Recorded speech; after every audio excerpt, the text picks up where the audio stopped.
What's up? What's up? What's up? It's your boy BBO Boxing coming to you live with another special guest, the legend himself, the real Glaze Gibbs. How you doing today, sir?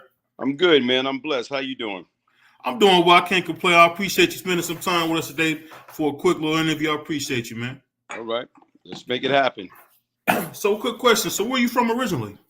Original from the small country you probably never heard of, Brooklyn, New York. Okay. Yeah, my father's from Red Hook, Brooklyn. All right. Okay. Yeah. So, what part did you grow up near the East New York side, or did you grow up by Brownsville? Yeah, East New York. I grew up in East New York section of Brooklyn. Oh, okay. Perfect, perfect. So I read your book and I was wanting, it said you used to sell jewelry when you were a kid. How did you get involved with doing something like that? You know what? Everything's a hustle, and people always gonna want, like, jewelry. People always gonna want, jewelry was like everybody wanted to flash. Everybody wanted Right. to good. So what happened is we jewelry. It used to go down to Delancey Street, get fake 12 karat gold fill chain and base right now, solder off the piece, like solder the clip, the 14 karat clip to the actual piece. And then right, Mm-hmm. you got to take the fingernail file, and on the other clip, you know what I'm saying, that the jewelry came with, it's another thing. If you know what you're looking for, say 120 12 karat gold fill. So we used to, I used to sand it down and letting people Yeah. listen, man, like, this is what I got. So what you do is you tell some grown-ups, say, look, I got some, hot jewelry. Where you got it from? Got it from the jewelry store. So, the story go like this. Well, I went in the store and told the guy, like, look, I'm trying to buy something for my mother for her birthday or whatever. So the guy brought out these trays. So you look at the tray and say, man, don't you got something better than this? The guy said, okay, hold up. And the guy went in the back. So as the guy go in the back, I ran out the store with that tray. So what it is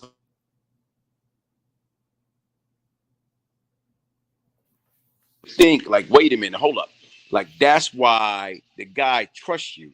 He went in the back to get the real stuff and he left you with the fake stuff. But it was all a game the whole time. It was a fake from the beginning. You bought it fake, but you got to be able to sell the consumer to something that they can believe in.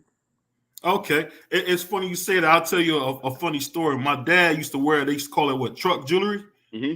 And I remember one time he said he was coming off the train and somebody robbed him.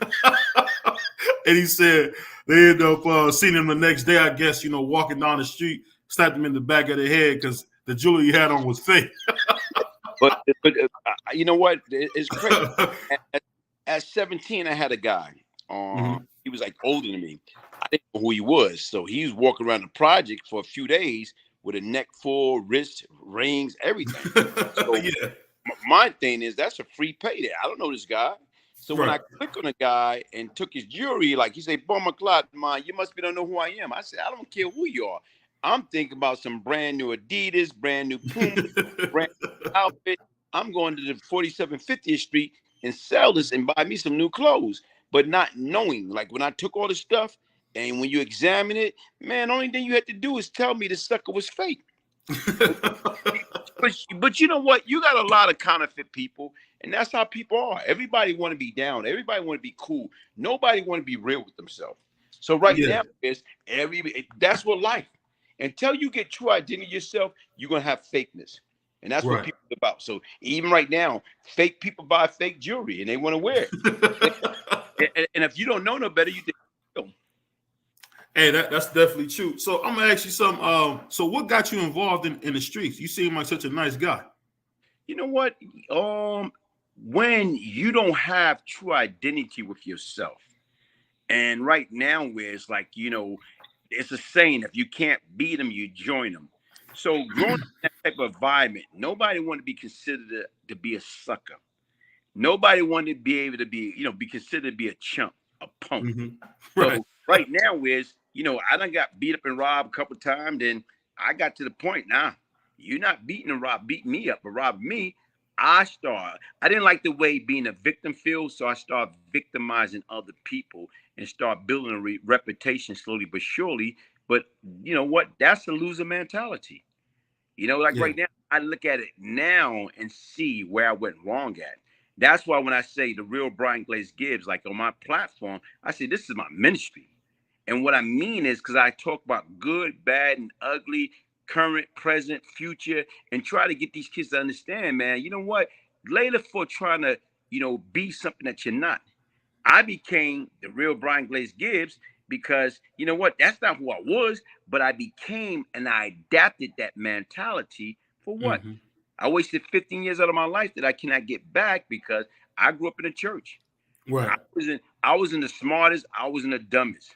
Mm-hmm. Most people that you see in the street and you hear my reputation, you think this guy can't read, he can't write. That's far from the truth. It's just Yeah. every to me, it's like, nah, man. I didn't want to be the square. I didn't want to be the 9 to 5. And you know what? Like I say, I'm a 9 to 5 guy now. Like, the 9 to 5, the 9 to 5 is my hero. The people that did it right the first time, the man, the women that did it right the first time, those are my heroes. So a quick question going into that. So how did you get the name Glaze? Is that like a family name, or how did you get that name Glaze? You know what? Like I said, my man, may so rest in peace, Curtis Gibbs. His name was Domino. So the Mm-hmm. bomb, everybody was in the neighborhood had a nickname. So I gotta get it. I gotta get a nickname. So you know what? I said, look, he said Glaze. I said, okay, as long as it's not no glazed donut. And then even back then, as time went on, you had a rapper, Eric B. and Rakim. They thought I was a donut. They tried to glaze, so Yeah. Hey, it's funny you say that because my dad used to be a big fan of KRS-One and a guy named Cool G Rap. I don't know though. It is funny when you listen to that music now. It's like that was the beginning of something. But so being from the Brooklyn area, do you remember the rise of Mike Tyson when he started coming up? yeah, like I said right now, you watch. Like I said right now, was he was like the chosen one, the chosen Yeah. few.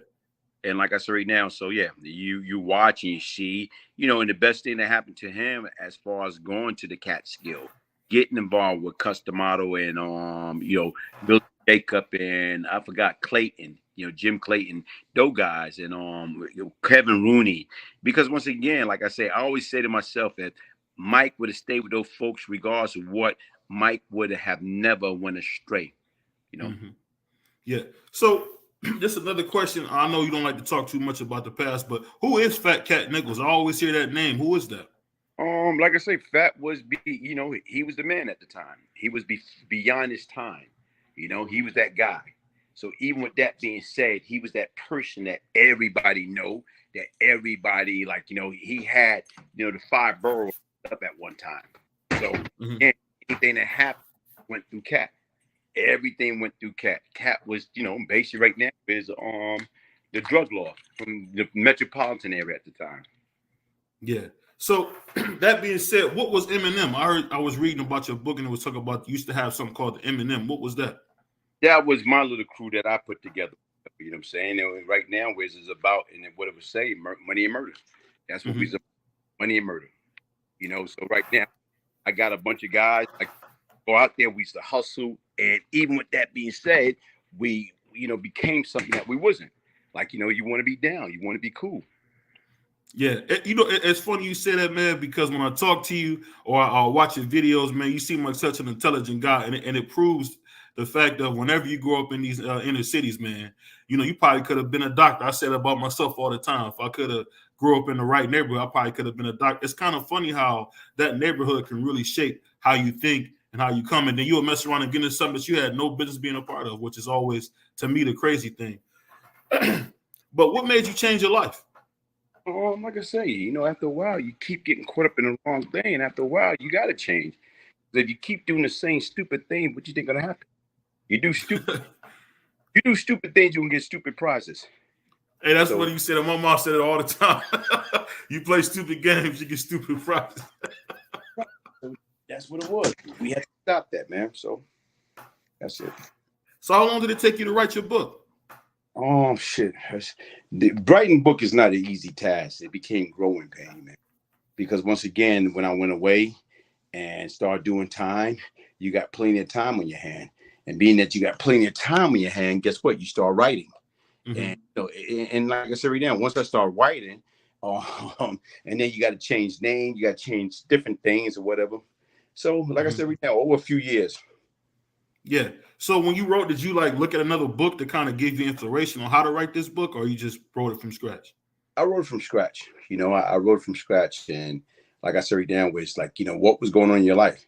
And especially people don't understand when you're writing, you got to make sure, because like as you get older, you start forgetting certain things. It takes things to trigger it to make you remember all over again. So that being said, who's your favorite author? Um, it's kind of hard to say, man. Like, because once again, like I say, it's really, really hard to say because I haven't read in a long, long time. I still read periodically certain things that you see, but as far as like, like to say that I had a favorite author, years ago doing time, you'll say Mario Puzo, that who wrote The Godfather. You'll say Sidney Sheldon or Tom Clancy, you know, either what's the name? Damn, what's the sister name, man? I forgot the sister name, man. Black sister. What's her name? She did a lot of. She's a still how Stella got a groove back. Terry McMillan. Okay, Terry, okay. Terry McMillan. You know what I'm saying? So you got a lot of different people, man. So So that being said, when you got to prison, is that when you started reading, or were you reading before you were in prison? off and on, off and on. Because like I said, I used to do a lot of traveling when I was out. So it seemed like right now when I used to do a lot of traveling, like I used to go visit Cat or different people, especially if I used to take the plane. I used to always buy books to read while you wait and like layover or you're on the plane or whatever. So you buy a book at one, like I'm saying, Barnes and Nobles at the airport. Then you wind up losing that book. So when you go back and you got to get back on the plane, you try to start off, and when you stop out, you buy another book. Yeah. Yeah. So that being said, you still live out in New York, or did you move? Oh, man, New York, like I say, you know what? Like I say, I go to New York when necessary. If I got things to Okay. do in New York or whatever, like I say, because it's a vibe, it's an atmosphere. Like you're around people, and you got to remember, man, like everybody's jam up. Like Hmm. you got so many people jam up in this small place, New York City, despite it got 5 boroughs. Guess what? Hmm. That's too much. Too many people. Yeah, that's for sure. And you know what's funny? Do you ever feel different when you see your old neighborhood being gentrified the way it is? Where you Yeah. seen a lot of the blacks being moved out? No, yeah, yeah, it seemed different, but the difference is when I go back, then you look, you like change because change is good. But sometimes when you go to an environment and you see that it remain the same, or some of the people like, damn, they never left New York. Kind of, Sorry, you cut out on that last part. You said that one more time. it's mind-boggling. Yeah.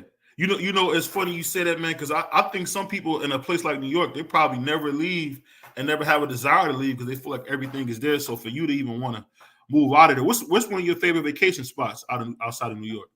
You know what? Cabos, Okay. Cabos, Mexico, Los Cabos. Yeah. So you speak Spanish, or No, you just go down and wing it? I don't got it now. So the main thing is when you got into this new ministry, does it really blow your mind how the kids have been responding? Like somebody like me reaching out to you because you inspired them.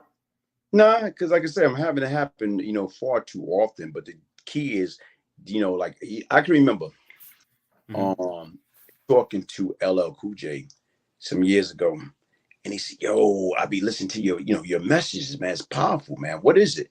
I said, "It's not my message, it's not my story, it's my ministry." And I've been Hmm. saying since, because as long as you out there and you true in your approach and you put stuff out there, guess what? That's what life is all about. Like, how do you redeem yourself? How do you right your wrong? I was once the problem. I had a bunch of people following and looking up to me all for the wrong reason. Now it's time for me to, redeem myself. Now it's time for me to, yo, guys, listen, I was that person. I was that lost sick soul. Stop picking up the brick, throwing at the prison for absolutely nothing. Don't get caught up and waste your life like me and so many other trying to be down, trying to be cool, trying to be a legend in the street, but a failure in life. It's not worth it. That's a powerful message right there because I'm telling you, man, you don't really see, and this is just from my opinion and what I've been seeing growing up. You don't see a lot of older men really giving you the game and showing you that, hey, going to prison ain't the thing. Because when you watch these kids now, they follow TV and it see like a guy, like a young thug, possibly he could be going to jail for life. You see like the whole thing with the Tory Lanez thing. I'm just wondering how come more guys like you that's been through it don't talk about your ministry, man, and your testimony because it's a powerful thing.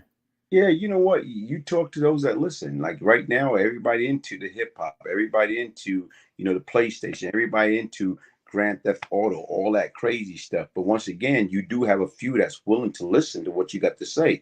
A lot of times when I was in a place or in a situation, when I was a youngster, kids, I didn't want to listen. And the difference is you always have people out there trying to teach people right from wrong. But you only can help those that want help. You can't help somebody that don't want your help. Yeah. And that's the one thing I remember. You can't do it for him. So just on a lighter note, do you keep it with sports at all? Somewhat. So did you saying that, did you see about all the new fighters coming out of Brooklyn? Have you heard about the shoes, all those guys coming up? And you know what I can tell you right now is I watch Sports Center. It got to be something really interesting to me. Once again, like sometimes you don't sit and watch anything no more because you don't have to. Because once again, you can turn to Sports Center, or you can Google what happened. Right. like time is valuable, man. Time is valuable, and what you have to do is right now. The older you get, you learn value time in your space.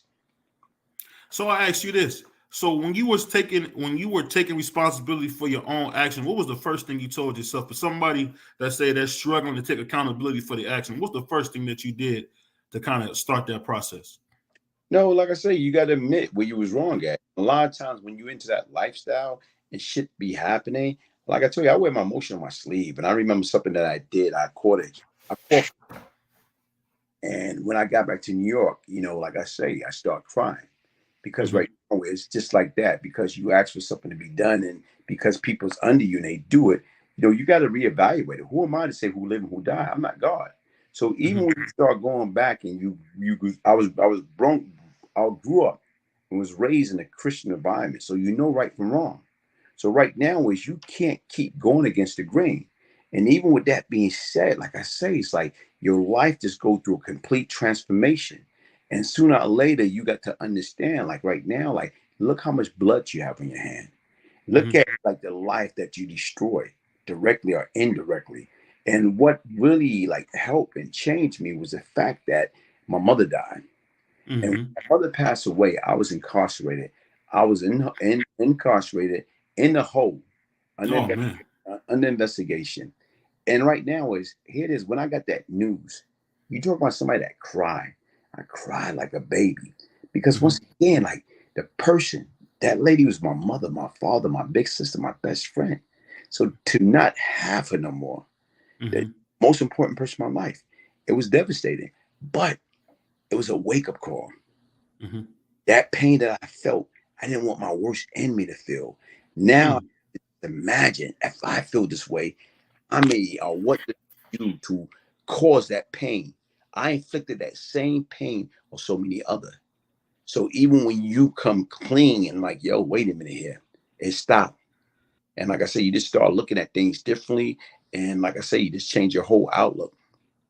So when you were going through that kind of grief, did you have any problems with like self-medicating, like alcohol or anything like that? I'm incarcerated. So the bottom line is No. Reason I say that is because I know from my uncle who's in my cousin Kevin was in jail for a long time. He used to say all the time they had like everything you needed in jail. Yeah, you do. But the bottom line is right now, if like I say, I wasn't getting high when I was on the street. Oh, okay.